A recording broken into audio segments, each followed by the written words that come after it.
The state of Rajasthan will choose a new government this weekend when it goes to vote on the 25th of November. Results will be out on the 3rd of December. Here's everything you need to know on what's going on in that state. Well, to begin with, it's really a fight between two parties, the BJP and the Congress. Rajasthan, since 2003, has been a state that has alternated between these two parties. So it's a big, important state. All of the national leaders have landed up in Rajasthan in a very high octane campaign, which ended on Thursday. The BJP's main campaign face has been the Prime Minister. He's come in and he's talked about the fact that Congress is all about appeasement. They're all about basically they're anti-women. There hasn't been enough safety for women in the state of Rajasthan. BJP's JP Nadia has said that the Pilot-Gehlot battle between the two of them, that infighting has costed the state of Rajasthan all of its development. Amit Shah has called the Congress party an ATM for corruption. In the meantime, Congress's Priyanka Gandhi, during her campaign, has cautioned the people of Rajasthan against what she called the divisive politics of the BJP.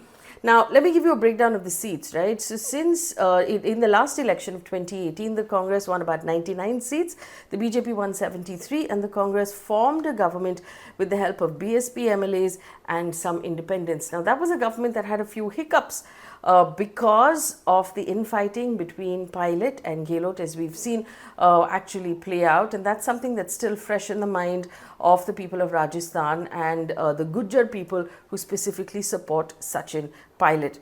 Now, the BJP's main campaign, like I said, was led by the Prime Minister Narendra Modi. And here are some of the main issues that kept coming up that are going to be important for the people who vote this weekend. First of all, the Prime Minister raised the difference, the communal angle or the Hindu-Muslim angle in his initial speeches, blaming the Congress party for the murder of Kanhaiya Lal. Now, you'll remember 48-year-old Kanhaiya Lal was a tailor who was hacked to death on camera by two people in his tailor shop. It was raised by the Prime Minister in his speech. He blamed the Congress government for appeasement and for not doing enough. And he also said that the Congress and its associates or its allies are looking to destroy Sanatan Dharma, and by doing that they will destroy the history and the culture of Rajasthan as well. The second very important thing that's going to come up, remember there are about 22 lakh new first-time voters, young people who are going to be voting in this election.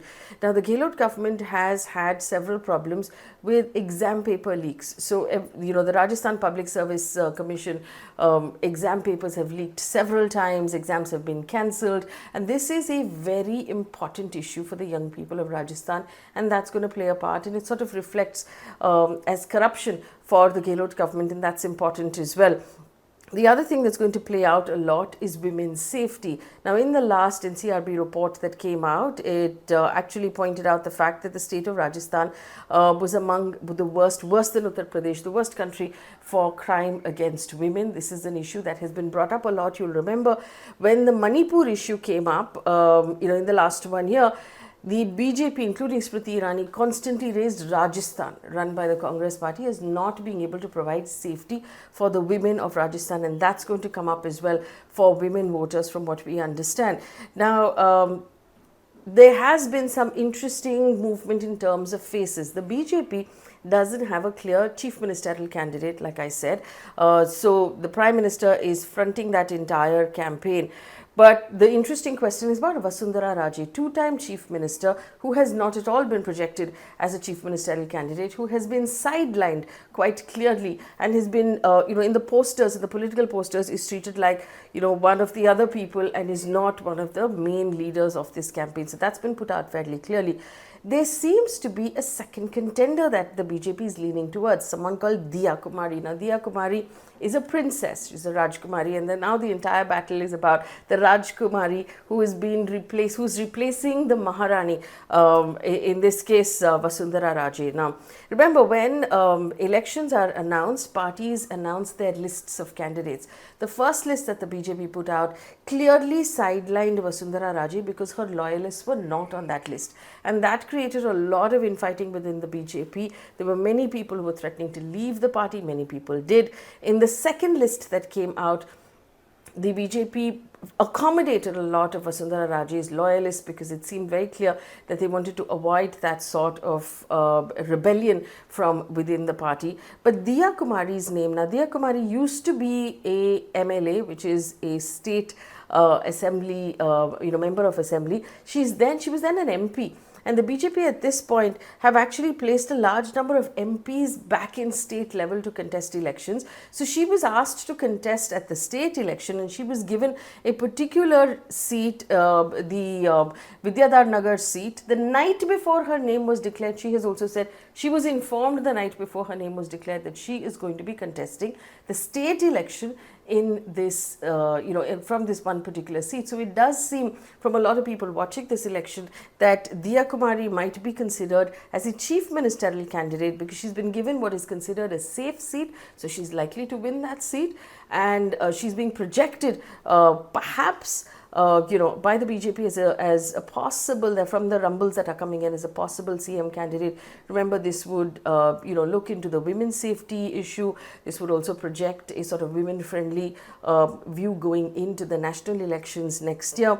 In its manifesto, the BJP has talked about women thana, CCTV, a place, so more safety for women altogether. On the Congress side, there's also been infighting, but the infighting largely between two people, which is Sachin Pilot and Ashok Gehlot. Now, Sachin Pilot has gone clearly out of his way to make it very clear that all of those problems are behind them, that he stands very clearly with Ashok Gehlot at this point. But people who are watching this election, the analysts say that the Gujjar community that stands behind Sachin Pilot, that accounts for about 8% of the vote, is still smarting from all of the things that Ashok Gehlot said about Sachin Pilot, and they're not happy with the way he was being treated, and that is something that the BJP could perhaps also sort of use in their favor. Now, we understand that in his last campaign speech before elections campaigning closed, the Prime Minister actually brought this up. He said Sachin Pilot and his father Rajesh Pilot were treated badly by the Congress party. He also reminded the people of all of the things that Gehlot had said, including Nikamma, Gaddar, all of the things, the words that Gehlot used to describe Sachin Pilot when they were fighting. The Prime Minister used again to remind people. But it's going to, it's going to be interesting to see whether Sachin Pilot's support system actually stays behind him, because that Gujjar vote is really important in eastern Rajasthan, and this is how the Congress won last time's election as well, with this vote. Now, those who are watching the election, the senior journalists and the analysts say that Rajasthan is unlikely to be about a Hindu-Muslim communal split. It's more a caste-based voting, and that is really why who has been picked as candidates and who's actually coming in is going to be important. But at this point, it seems very close. It seems close for a couple of reasons. One, anti-incumbency working against Ashok Gehlot. There is a lot of feeling of corruption, that they haven't got a lot of things right. Women's safety is not what it should be. Like I said, corruption in the education system is actually weighing them down. The infighting between Sachin Pilot and Ashok Gehlot. On the BJP side, the fact that there's no strong local leader, and it's still being fronted, the campaign was fronted by national leaders. Apparently, Ashok Gehlot in one of his campaign speeches said, "I am a person of Rajasthan, I will always be here for you. Don't believe these Gujarati leaders who are only going to speak to you now and then going to disappear after that." Now remember, this hurt the BJP in Karnataka when they didn't have a strong local leader. We'll have to see what happens here in Rajasthan if the Prime Minister is able to pull off that campaign. Now, again, the Congress relying on its learnings from Karnataka, in the Karnataka elections where it did well, there are a lot of offers being made to people. Money transfers to women directly, laptops for students in their first year, cylinders, gas cylinders being offered at a very low price, almost 500 rupees from Priyanka Gandhi's campaign speech.